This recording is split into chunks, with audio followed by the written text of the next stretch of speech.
பொள்ளாச்சி பாலியல் வன்கொடுமை வழக்கில் 9 ஆளைகளென நீதிபதி அதிரடி வழங்கியிருக்கிறார். வன்கொடுமை தொடர்பாக 9 பேர் கைது செய்யப்பட்டு தற்போது தீர்ப்பு வழங்கப்பட உள்ள நிலையில் 9 பேரும் குற்றவாளிகள் என்று நீதிபதி தீர்ப்பு வழங்கியிருக்கிறார்.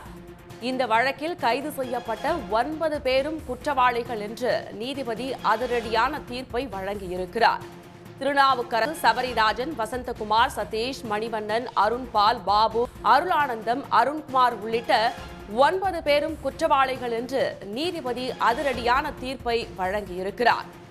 திருநாவுக்கரசு, சபரிராஜன், வசந்தகுமார் உள்ளிட்ட 9 பேரும் இந்த வழக்கில் குற்றவாளிகள் என்று நீதிபதி தற்போது அதிரடியான தீர்ப்பை வழங்கியிருக்கிறார். பொள்ளாச்சி பாலியல் வன்கொடுமை நீண்ட நெடிய வழக்கு விசாரணை நடைபெற்று வந்த நிலையில் 9 பேர் கைது செய்யப்பட்டனர்.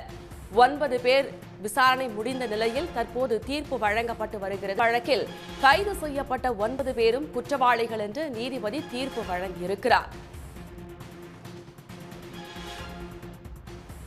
பொள்ளாச்சி பாலியல் வன்கொடுமை வழக்கில் 9 பேரும் குற்றவாளிகள் என்று நீதிபதி அதிரடியான தீர்ப்பை வழங்கியிருக்கிறார். திருநாவுக்கரசு, சபரிராஜன், வசந்தகுமார், சதீஷ், மணிவண்ணன், அருண்பால், அருளானந்தம் உள்ளிட்ட 9 பேர் குற்றவாளிகள் என்று நீதிபதி வழங்கியிருக்கிறார். இது பற்றிய மேலும் விவரங்களை தருகிறார் நமது செய்தியாளர் மோகன். தீர்ப்பு தொடர்பான முழு விவரம். பாலியல் வன்கொடுமை வழக்கில் குற்றம் சாட்டப்பட்ட பேர் தொடர்பான வழக்கு என்பது வெளியாகி இருக்கிறது. இந்த தீர்ப்பை பொறுத்தவரையில் 9 பேரும் குற்றவாளிகள் என்று அதிரடியாக தீர்ப்பு வழங்கப்பட்டிருக்கிறது. பொள்ளாச்சி பாலியல் வன்கொடுமை வழக்கை பொறுத்தவரையில் மொத்தம் 9 குற்றவாளிகள் குற்றம் சாட்டப்பட்டிருக்கிறார்கள். சபரிராஜன், திருநாவுக்கரசு, சதீஷ், வசந்தகுமார், மணிவண்ணன், ஹேரன்பால், அருளானந்தம் மற்றும் அருண்குமார் உள்ளிட்ட 9 குற்றவாளிகள் இதில் குற்றம் சாட்டப்பட்டவர்கள். இந்த 9 பேரும் குற்றவாளிகள் என்று தீர்ப்பு வழங்கப்பட்டிருக்கிறது. நிலையில் தற்பொழுது இந்த வழக்கில் ஆஜரான சிபிஐ வழக்கறிஞர் சுரேந்திர மோகன் தற்பொழுது பத்திரிகையாளர்களை சந்திக்க இருக்கிறார்.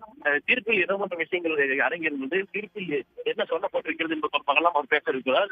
முதற்கட்டமாக 9 பேரும் குற்றவாளிகள் என்று நீதிமன்றத்தினுடைய தீர்ப்பு வெளியாக இருக்கிறது. நீதிபதி நந்தினி தேவி இந்த தீர்ப்பை வழங்கியிருக்கின்றார். இதுபோன்று விடயங்கள் உள்ள இருக்கிறது என்பது தொடர்பாக எல்லாம் இந்த பத்திரிகை பரபரப்பான அதிரடி தீர்ப்பு தற்போது வெளியாகியிருக்கிறது. இந்த வழக்கை குற்றம் சாட்டப்பட்ட 9 பேரும் குற்றவாளிகள் என்ற தீர்ப்பு அதிகாரிகளை போல இந்த 9 தற்பொழுது பத்திரிகையாளர் சந்திப்பு நடந்து வருகிறது. சிபிஐ வழக்கறிஞர் ஒன்றியத்தின் சிறப்பு வழக்கறிஞராக இருக்கக்கூடிய சிபிஐ தரப்பில் ஆஜரான சுரேந்திர மோகன் பத்திரிகையாளர் சந்திப்பு நேரடி காட்சியில் தற்போது பார்த்து வருகிறோம். உடனுக்குடன் செய்திகளை தெரிந்து கொள்ள சன் நியூஸ் பெல் ஐகானை கிளிக் பண்ணுங்க.